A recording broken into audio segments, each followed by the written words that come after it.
ক্ষমার মতো কঠিন কাজ দুনিয়াতে আল্লাহর দুনিয়াতে নেই। এবং সবচেয়ে কঠিন কারে ক্ষমা করা জানো? নিজেরই। কারণ এই মানুষটারে যখন কেউ অকৃতজ্ঞ হয়, যখন কেউ কৃতজ্ঞ হয়, তখন রাগটা ঘৃণাটা নিজের উপর আসে যে ছি, এর জন্য এত কিছু করছি, ছি, এরে ভালোবাসছি না, এরে বিশ্বাস করছি।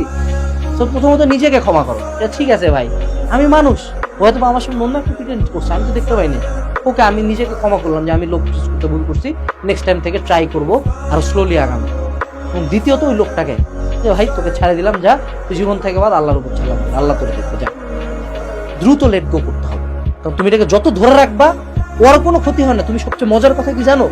যে তোমার জীবনের এত বড় ক্ষতিগুলা করতেছে না, অকৃতজ্ঞ অকৃতজ্ঞ, তোমার জীবনের একদম তোমার জীবন ধ্বংস করে দিবে, ওর এক ফোঁটা তোমার এনে খারাপ লাগবে না। তুমি যদি ওটার জন্য কান্দে কাটে সারা দিন নিজের ক্ষতি করে, তুমি যদি সুসাইড করে মরে যাও না, যে ওই মানুষটার বিশ্বাসঘাতকতার কারণে, he or she won't even look at you, তোমাকে দেখতেও আসবে না, মনে হচ্ছে হাসবে যে ছে ঠিকই করছি আমি।